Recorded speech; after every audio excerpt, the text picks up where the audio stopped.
KITE flying എന്ന് പറഞ്ഞാൽ flying Kites അല്ല, നമ്മൾ പട്ടം പറപ്പിക്കലല്ല, ഇത് വേറൊരു സംഭവമാണ്. ആ സംഭവം എന്ന് പറഞ്ഞാൽ കൈറ്റ് ഫ്ലൈയിങ് എന്ന് പറഞ്ഞാൽ ചില ആൾക്കാർക്ക് പൈസ സ്വരൂപിക്കാൻ വേണ്ടിയിട്ട് എല്ലാവരും കൂടി കഴിഞ്ഞിട്ട് ഒരു കടലാസുകളിൽ ചെറിയ പ്രിൻറ്റഡ് മാറ്റേഴ്സ് ആയിരിക്കും, അത് അടിച്ചിട്ട് എല്ലാവർക്കും കൊടുത്തു കഴിഞ്ഞിട്ട് പൈസ കളക്ട് ചെയ്യും. They has be having an intention of collecting some money to do some welfare activities.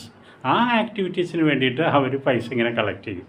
അപ്പോൾ അതിന് വേണ്ടിയിട്ട് കൈറ്റ് ഫ്ലൈയിങ് എന്ന് പറഞ്ഞാൽ ഇങ്ങനെ എല്ലാവർക്കും കൊടുത്തിട്ട് അവരുടെ നല്ല പൈസ കളക്ട് ചെയ്തിട്ട് നല്ലൊരു കാര്യത്തിന് വേണ്ടി അത് ഉപയോഗിക്കുന്നതിനാണ് ഈ പറയുന്ന കൈറ്റ് ഫ്ലൈയിങ്. പക്ഷേ നമ്മുടെ പട്ടം പറപ്പിക്കലല്ല. പക്ഷേ ഇത് കൈറ്റ് ഫ്ലൈയിങ്. നമ്മൾ റെയിൽവേ സ്റ്റേഷനിലും ട്രെയിനിലൊക്കെ കയറി കഴിഞ്ഞാൽ, ബസ്സിലൊക്കെ കയറി കഴിഞ്ഞാൽ ആൾക്കാർ ഇത് ഇങ്ങനെ കുറേ സാധനങ്ങൾ കൊണ്ടുവരും, എന്നിട്ട് അവർക്ക് പൈസ നമ്മൾ കൊടുത്താൽ മതി. Thank you, by.